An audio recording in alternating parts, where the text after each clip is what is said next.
जय श्री राम दोस्तों। तो रामायण में हम बालकांड में आगे बढ़ेंगे। तो आगे के अध्याय शुरू करेंगे। उससे पहले मंगल भवन अमंगल हारी,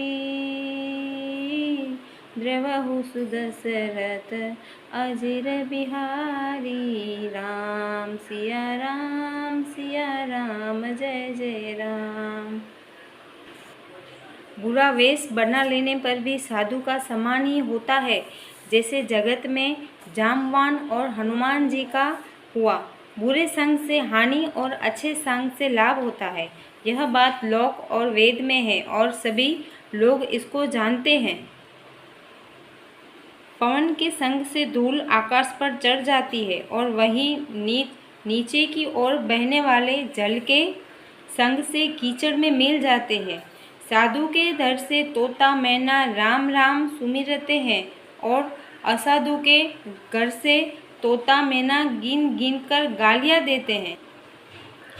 कुसंग के कारण धुआं काली कहलाता है, वही धुआं सुसंग से सुंदर स्याही होकर पुराण लिखने के काम में आता है और वही धुआं जल अग्नि और पवन के संग से बादल होकर जगत को जीवन देने वाला बन जाता है।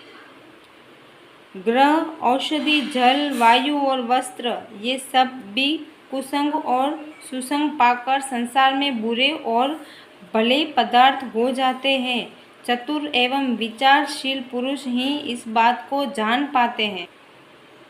महीने के दोनों पखवाड़ों में उजियाला और अंधेरा समान ही रहता है, परंतु विधाता ने इनके नाम में भेद कर दिया है। एक का नाम शुक्ल और दूसरे का नाम कृष्ण रख दिया।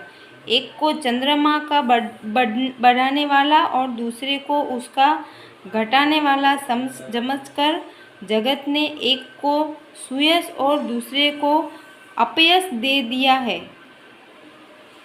जगत में जितने जड़ और चेतन जीव है, सबको राममय जानकर मैं उन सबके चरण कमलों को सदा दोनों हाथ जोड़कर वंदना करता हूँ।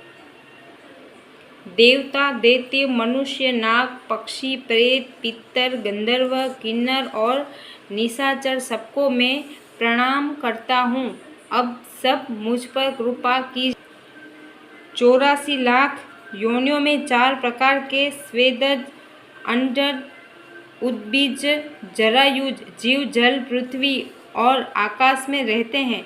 उन सब से भरे हुए इस सारे जगत को श्री सीताराम मैं जानकर मैं दोनों हाथ जोड़कर प्रणाम करता हूँ। मुझको अपना दास जानकर कृपा की खान आप सब लोग मिलकर छल छोड़कर कृपा कीजिए। मुझे अपने बुद्धि बल का भरोसा नहीं है, इसलिए मैं सबसे विनती करता हूँ। मैं श्री रघुनाथ जी के गुणों का वर्णन करना चाहता हूँ, परंतु मेरी बुद्धि छोटी है और श्री राम जी का चरित्र अथाह है। इसके लिए मुझे उपाय का एक भी अंग अर्थात कुछ लेस मात्र भी उपाय नहीं सूझता। मेरे मन और बुद्धि कंगाल है, किंतु मनोरथ राजा है। मेरी बुद्धि तो अत्यंत नीची है और चाह बड़ी ऊंची है। चाह तो अमृत पाने की है, पर जगत में जुटती छाछ भी नहीं। सज्जन मेरी ठिठाई को क्षमा करेंगे और मेरे बाल वचनों को मन लगाकर प्रेम पूर्वक सुनेंगे। जैसे बालक जब तोतले वचन बोलता है तो उसके माता पिता उन्हें प्रसन्न मन से सुनते हैं, किंतु क्रूर, कुटिल और बुरे विचार वाले लोग जो दूसरे के दोषों को ही भूषण रूप से धारण किए रहते हैं, अर्थात जिन्हें पराये दोष ही प्यारे लगते हैं, हंसेंगे। रसीली हो या अत्यंत फीकी, अपनी कविता किसे अच्छी नहीं लगती, किंतु जो दूसरे की रचना को सुनकर हर्षित होते हैं, ऐसे उत्तम पुरुष जगत में बहुत नहीं है।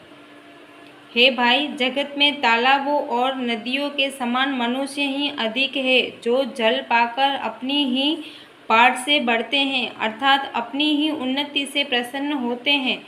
समुद्र सा तो कोई एक विरला ही है। सज्जन होता है जो चंद्रमा को पूर्ण देखकर दूसरों का उत्कर्ष देखकर उमड़ पड़ता है। मेरा भाग्य छोटा है और इच्छा बहुत बड़ी है, परंतु मुझे एक विश्वास है कि इसे सुनकर सज्जन सभी सुख पावेंगे और दुष्ट हंसी उड़ावेंगे, किंतु दुष्टों के हंसने से मेरा हित ही होगा। मधुर कंठवाणी कोयल को कौवे तो कठोर ही कहा करते हैं। जैसे बगुले हंस को और मेढक पपीहे को हंसते हैं, वैसे ही मलिन मन वाले दुष्ट निर्मल वाणी को हंसते हैं।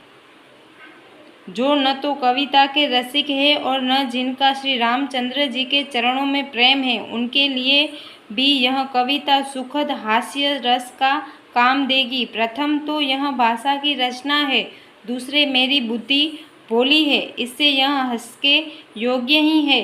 हंसने में उन्हें कोई दोष नहीं। जिन्हें न तो प्रभु के चरणों में प्रेम है और न अच्छी समझ ही है, उनको यह कथा सुनने में फीकी लगेगी। जिनकी श्री हरि भगवान विष्णु और श्री हर भगवान शिव के चरणों में प्रीति है और जिनकी बुद्धि कुतर्क करने वाली नहीं है, जो श्री हरि हर में भेद की या ऊंच नीच की कल्पना नहीं करते, उन्हें श्री रघुनाथ जी की यह कथा मीठी लगेगी। सज्जनगण इस कथा को अपने जी में श्री राम जी की भक्ति से भूषित जानकर सुंदर वाणी से सराहना करते हुए सुनेंगे। मैं न तो कवि हूँ, न वाक्य रचना में ही कुशल हूँ, मैं तो सब कलाओं तथा सब विद्याओं से रहित हूँ। नाना प्रकार के अक्षर, अर्थ और अलंकार, अनेक प्रकार की छंद रचना, भावों और रसों के अपार वेद और कविता के भांति भांति गुण दोष होते हैं। इनमें से काव्य संबंधी एक भी बात का ज्ञान मुझ में नहीं है। यह मैं कोरे कागज पर लिखकर शपथ पूर्वक सत्य सत्य कहता हूँ। मेरी रचना सब गुणों से रहित है। इसमें बस जगत प्रसिद्ध एक गुण है, उसे विचार कर अच्छी बुद्धि वाले पुरुष जिनके निर्मल ज्ञान है, इसको सुनेंगे। इसमें श्री रघुनाथ जी का उदार नाम है, जो अत्यंत पवित्र है, वेद पुराणों का सार है, कल्याण का भवन है और अमंडलों को हराने वाला है, जिसे पार्वती जी सहित भगवान शिव जी सदा जपा करते हैं। जो अच्छे कवि के द्वारा रची हुई बड़ी अनूठी कविता है, वह भी श्री राम नाम के बिना शोभा नहीं पाती। जैसे चंद्रमा के समान मुख वाली सुंदर स्त्री सब प्रकार से सुसज्जित होने पर भी वस्त्र के बिना शोभा नहीं देती, इसके विपरीत कुकवि की रची हुई सब गुणों से रहित कविता को भी राम के नाम एवं यश से अंकित जानकर बुद्धिमान लोग आदरपूर्वक कहते और सुनते हैं, क्योंकि संत जन भौरे की भांति गुण ही को ग्रहण करने वाले होते हैं। यद्यपि मेरी इस रचना में कवि का एक भी रस नहीं है, तथापि इसमें श्री राम जी का प्रताप प्रकट है। मेरे मन में यही एक भरोसा है, भले सत्संग से भला किसने बड़प्पन नहीं पाया। धुआं भी अगर के संग से सुगंधित होकर अपने स्वाभाविक कड़वेपन को छोड़ देता है। मेरी कविता अवश्य भद्दी है, परंतु इसमें जगत का कल्याण करने वाली राम कथा रूपी उत्तम वस्तु का वर्णन किया गया है, इससे यह भी अच्छी ही समझी जाएगी।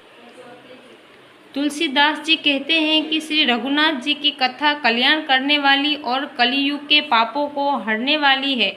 मेरी इस भद्दी कविता रूपी नदी की चाल पवित्र जल वाली नदी गंगा जी की चाल की भांति टेढ़ी है। प्रभु श्री रघुनाथ जी के सुंदर यश के संग से यह कविता सुंदर तथा सज्जनों के मन को भाने वाली हो जाएगी। स्मशान की अपवित्र राख भी श्री महादेव जी के अंग के संग से सुहावनी लगती है और स्मरण करते ही पवित्र करने वाली होती है।